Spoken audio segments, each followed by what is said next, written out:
Hello friends good morning. तो आज के আমার জীবনে একটা অনেক খুশির ব্যাপার আছে। আজকে আমার বড় ছেলের জন্মদিন।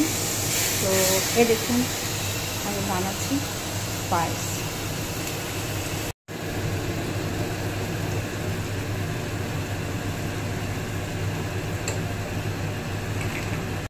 পায়েসে আমি মেশাবো একটু কাজু কিশমিশ, যেটা আমি ভিজিয়ে রেখেছি।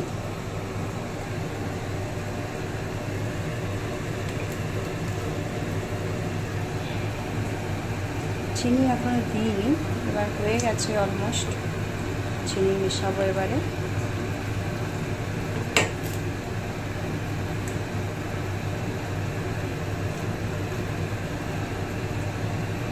কাবলি চানা, যেটাকে সেদ্ধ হয়ে গেছে। যেহেতু পায়েস আর বছরে একবার হয়, তার জন্য একটু মিষ্টিটা আমি বেশি দিচ্ছি, চিনিটা যাতে মিষ্টি লাগে।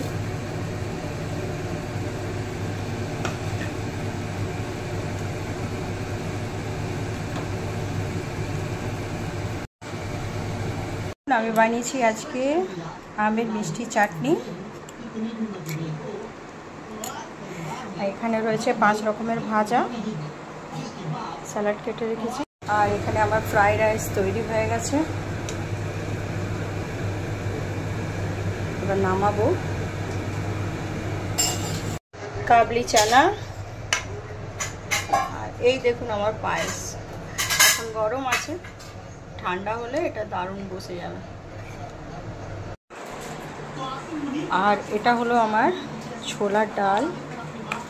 যেহেতু ছোলার ডাল না হলে হয় না, জন্য এটা বানিয়ে রেখেছি, থাকলে কালকেও খাওয়া যাবে।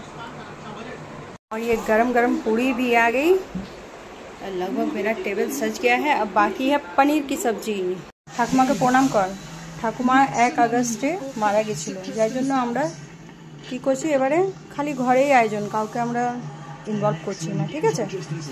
কারণ 1 বছর না হলে আমরা করি না। 1 আগস্টের পরে আমাদের বাৎসরিক হবে, তারপরে আমরা কিছু, ঠিক আছে? তো এই দেখুন আমার সমস্ত রান্না তৈরি হয়ে গেছে। আর এইটা হলো পনির, যেটাকে আমার হাজব্যান্ড বানিয়েছে, এখন বানালো। আমি চান করতে গেছিলাম, তো দেখুন ভালোই বানিয়েছে, বেশ দেখতে সুন্দর লাগছে।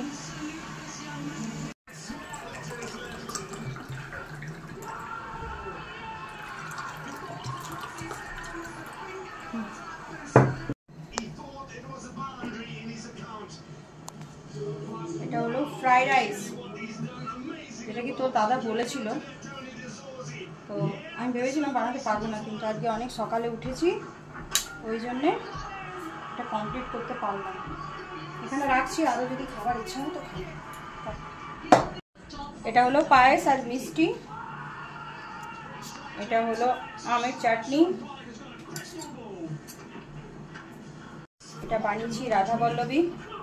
দেখবি এতে পুর দেওয়া আছে রাধা বল্লভীতে, ঠিক আছে?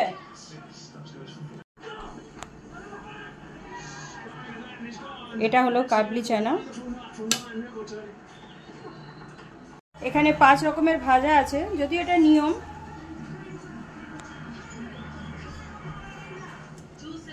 তো এটা বেগুন ভাজা, পটল ভাজা, করলা ভাজা, আলু ভাজা,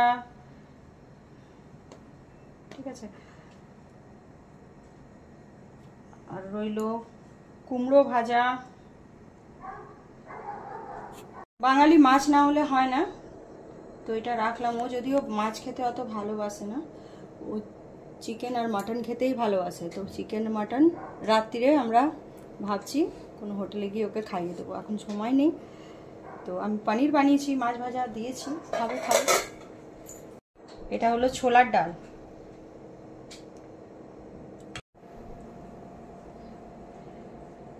এটা হলো পনিরের তরকারি।